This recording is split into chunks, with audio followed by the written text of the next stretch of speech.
കുറെ പൂക്കളൊക്കെ നിങ്ങൾക്ക് തരും. ഒരു വലിയ മരത്തിന്റെ വിത്താണെങ്കിൽ അത് വളർന്ന് ഒരുപാട് തണൽ തരും. ശരിയല്ലേ? അപ്പൊ മനുഷ്യരായ നമുക്കും അങ്ങനെ തീരുമാനിക്കാം. ഒരു വിത്ത് വെറും ഒരു കവറിലുള്ള ഒരു വിത്തായിട്ട് കിടക്കണോ, അതല്ല പടർന്നു പന്തലിച്ച് നാട്ടിന് മുഴുവൻ തണൽ നൽകുന്ന വലിയ മരമാവണോ, താഴോട്ടൊക്കെ ശക്തമായ വേരുകളുള്ള ഒരു വലിയ മരമാവണോ, ഒരുപാട് ഫലം തരുന്ന സുഗന്ധം വമിക്കുന്ന പൂക്കൾ തരുന്ന ഒരു മരമാകണോ എന്ന് നമുക്ക് തീരുമാനിക്കാൻ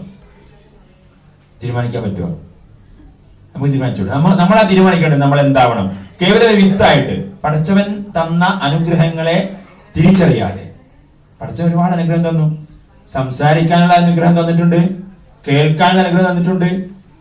നല്ല കലാകാരനായ ഒരു ചെറുപ്പക്കാരൻ എന്റെ കൂടെ പഠിച്ചാണ്. പക്ഷെ അവൻ തീരുമാനിച്ചത് എന്താ അറിയോ? ഒരു വിത്ത് അലമാരയിൽ കിടന്നാൽ മതി എന്നാ. ഒരുപാട് സുഗന്ധം വമിക്കുന്ന പൂക്കൾ ഉണ്ടാവണം എന്ന് വിചാരിച്ചില്ല. അവനിപ്പോൾ എന്ത് ചെയ്യുക? ഒരു തട്ടിൻ പുറത്തെ വിത്തായിട്ട് അവശേഷിക്കുകയാണ്. ചിലരങ്ങനെയല്ല. ഉള്ള കഴിവുകൾ മുഴുവൻ കണ്ടെത്തി. ലോകത്തെ ഏറ്റവും വലിയ കണ്ടെത്തൽ എന്താ?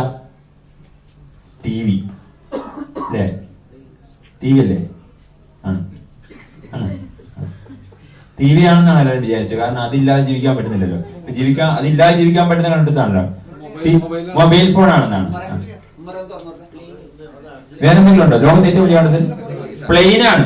ഇങ്ങനെ പറഞ്ഞു എന്ത് രസമുണ്ട്. കുവൈറ്റിലേക്ക് വരെ എത്ര ദിവസമാണായിരുന്നില്ലേ? മാസങ്ങൾ വേണമായിരുന്നു.